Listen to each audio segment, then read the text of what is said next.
Welcome back to Spurs Never Ends. Man United 2, Tottenham Hotspur 2. How do I feel about that result? I feel okay about it. I'll never, ever complain about drawing at Old Trafford. It doesn't matter how bad Man United are. The last 10 minutes, I was watching it with my dad, and I was just thinking, they're going to score.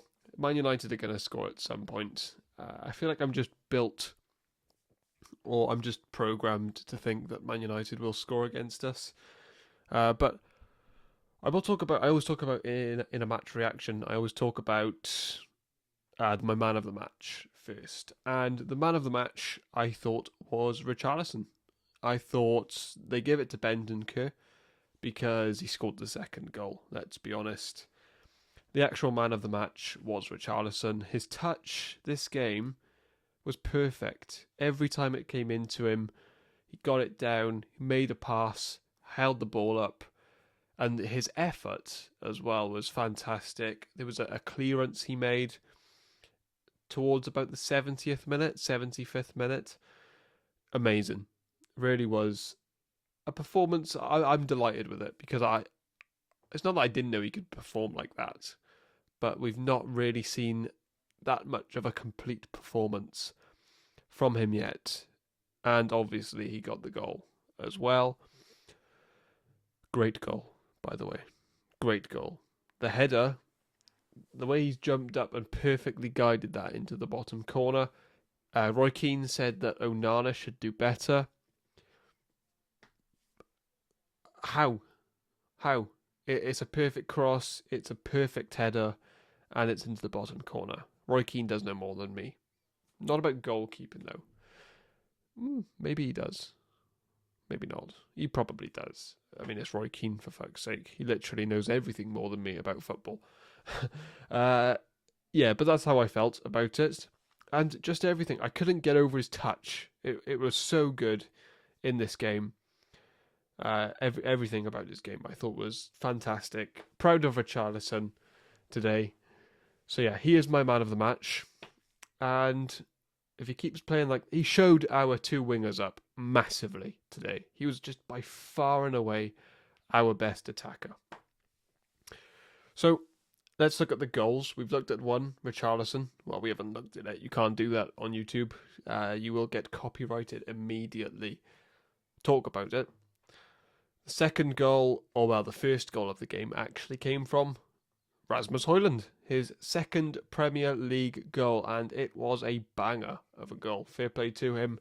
If you watch football and you don't think Højlund can be a very good player, you're in trouble, because this kid is very talented. You can see he's very quick. I haven't seen a player. He didn't outpace Van der Ven necessarily, but he got past him. It was very clever. His skill and also his pace then did help him get past Mickey Van der Ven.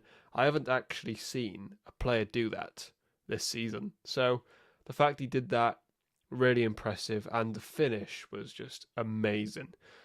You can say, yes, Spurs should have do better, maybe.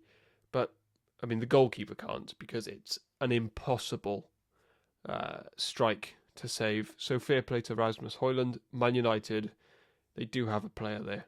And they also they have nearly a front three that's going to be very big in the future, I think. Garnacho and Rasmus Højlund. Garnacho on the right or left and Højlund through the middle. I think that is something that Man United fans can look forward to for a very long time. They already this season, I think, we're starting to really see Garnacho embed himself into the first 11. Højlund hasn't quite done that yet. He has. He started most games, but he's in and out now and then. But I think next season and the season after that is when we'll start to see these two really kicking on and, yeah, excelling in the Premier League. Kobe Mino as well, by the way. He's a baller.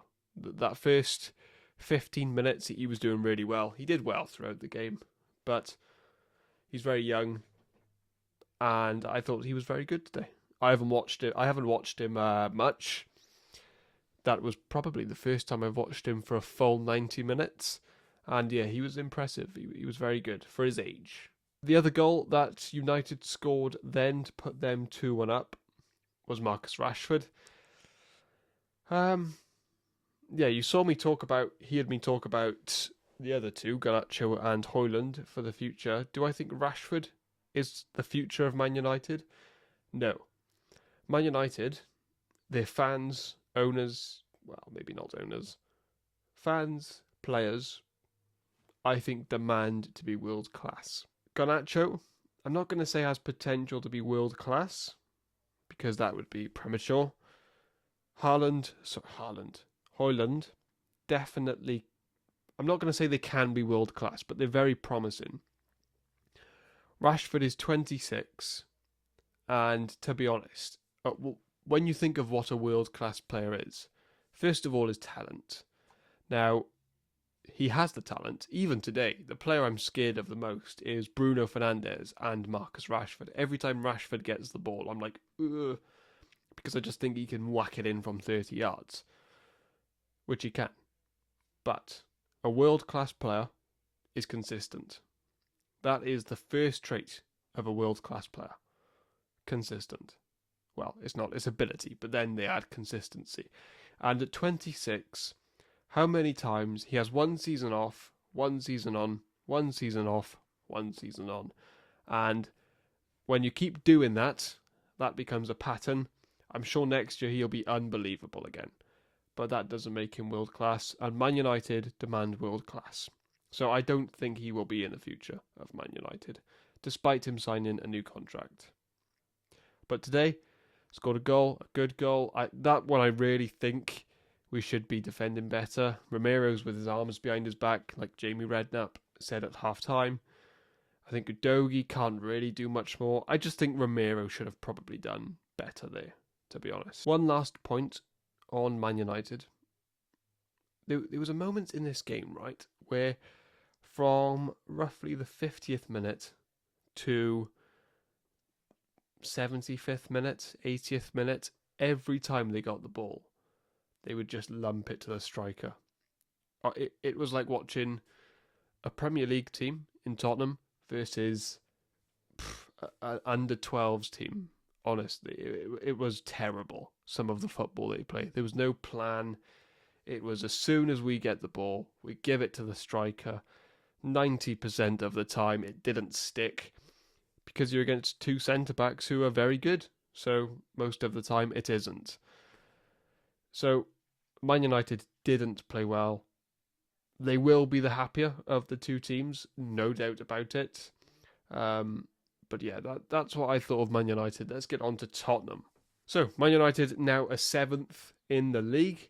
Tottenham now 5th, and the 5th team to reach 40 points, which is, I think, about 6 points better than last year. 21 games in, a really positive season, and this was quite a positive performance. Again, the first thing is, I will just point out, look, football and possession-wise, we just dominated Man United. We are a better team, we have better players, and we have a better manager, I think. So there's no surprise there. And this season, the proof is in the pudding. We're better than Man United. We didn't put them to bed. We didn't create enough, and we didn't have the end product. Obviously, Timo Werner had his debut. I think the less said, the better, really. In the second half, he made some nice passes. He had an assist as well. And yeah, I think holding the ball up, ball retention, possession retention, yeah, he was all right. He was okay in the second half, much better. But you wanted more. There was a lot of times where he had space to drive on that left-hand side. And we know he's quick. He's rapid. They said he ran 100 metres in 11 seconds. Run down the line, please. You will outpace your fullback. Wan-Bissaka's on the other side. Don't worry. But yeah, a little bit frustrating because he did keep turning back, and especially in the first half, he was terrible. But in the second half, there was a slight improvement. Overall, to be honest, what I expect from Timo Werner. The other winger, Holy shit. Brennan Johnson, look, one of the toughest tasks you can be given as a winger is to go against Aaron Wan-Bissaka, who was excellent, by the way, today. The amount of interceptions he made, just unbelievable. Defensively, he is the best fullback on the planet, and one of the best I've ever seen. So there's no surprise. If you struggle, fine. But it wasn't just that. He just got so pocketed, and there were moments he could have done something where he didn't, and a lack of quality as well. There was a moment in the first half where he really was in, and Richarlison made a front run, near post run, which we've seen quite a few times between those two, by the way, especially against Bournemouth and Everton, I think, where Brennan Johnson, a low cross into Richarlison. We've scored twice from it, or 3 times. So I was expecting a perfect cross in and Richarlison to tap it in. That didn't happen. It just went over Richarlison's head, a terrible cross. And that happened a few times for Brennan Johnson. Didn't get into the game, didn't even threat Wan-Bissaka with his pace. I think he kind of hid, I have to say. So I think a poor Brennan Johnson performance, his worst at Spurs, I think, so far. Bit of sympathy because, look, Wan-Bissaka's just excellent at defending, but I think he could have been a lot better than he was. Okay, who else? Højbjerg struggled big time. Van der Ven Van der Ven is just excellent, by the way. What a player. Romero, he had a case for man of the match. Tell you what, though, sometimes he just goes into a tackle and my heart just sinks, honestly.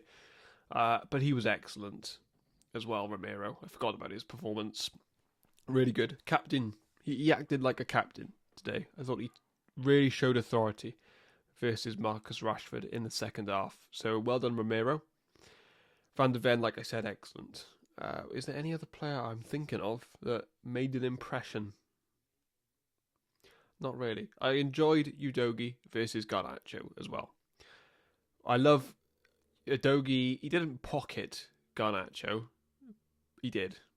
But I just love how he had him for pace every single time. But yeah, fair play Garnacho, fair play Udogie. That was a very good battle down that side. Okay, getting into the player ratings, I always have to get the team up because I just forget who played, even though I just literally watched the game 5 minutes ago. Okay. Vicario, I love him. He's just so safe. It's like Alisson. I'm not going to say he's as good as Alisson, but you know how Alisson, you just feel safe, don't you, with Alisson? And I feel that the exact same way with Vicario. A ball comes in, I think Vicario's catching it. A save, one-on-one, I think there's a chance Vicario could save this, a high chance. I love him. So Vicario, I will give a 7. Safe. Couldn't do anything about the goals. Both good finishes. Yeah, a 7. Pedro Porro, his corners were fantastic. Got an assist. Overall, his crosses were quite good. Not as good from open play. If they were, I probably would give like an 8. But I think a 7.5 is what I'll give Pedro Porro. Christian Romero, I'll give him an 8. Because I thought his tackling was excellent. Really aggressive, didn't get sent off. I don't even think he got a yellow card, really, which is like an 8 already, I think, for Romero. So yeah, I think an 8. And also for our second goal, his pass into Oliver Skipp, who did well, by the way, was excellent. So yeah, an 8 for Christian Romero. Mickey van der Ven, very good for considering it was his first game back. I don't know if he got injured again. I'll give him a 7.1. Destiny Udogie did really good versus an informed Garnacho. 7.3. Because they were actually a 7 because he did nearly score an own goal, which was mental. Oliver Skipp, I think the first half he did struggle. Oliver Skipp looked like he was chasing shadows in the first half, but the second half, and especially the turn that is touched from Romero's pass to set up the second goal, I'll give him a 6.7. Bentancur, I didn't actually think on the ball was his best game. I thought his weight of passing, I thought overall his passing wasn't excellent, and there were times where a through ball was overhit. Wasn't bad either, but he did get a goal, so I'll give him a 6.8. Pierre-Emile Højbjerg, I thought one of our worst today. Wasn't terrible, but yeah, he was struggling at times. Gave the ball away a few times in bad areas. A 6. A 6 out of 10. Brennan Johnson, I have to go 2, I think, out of 10. Really poor. Didn't see him. When you did, he gave the ball away or he got tackled. Didn't show for it enough. Didn't hold the ball up well enough. No quality. Didn't even show his pace, which is his best attribute. A 2 out of 10. Timo Werner, better in the second half. Got an assist. Some decent passes. Not positive enough. Was his debut at Old Trafford. Not easy. He has played there before, though. A 4.5, I'll give him. And then Richarlison, obviously my man of the match. I've given Ramiro the highest rating so far of 8. So I'll give Richarlison... I'll give him an 8.7. Richarlison. Yeah, I think that's fair. Don't be afraid to do your own ratings in the comments as well. I'll make sure to read them. Let me know what you thought of the game. If you're a United fan, Tottenham fan, neutral, anyone, let me know what your thoughts were on the game. Like and subscribe if you are new. Like and subscribe if you are new. And thank you for watching.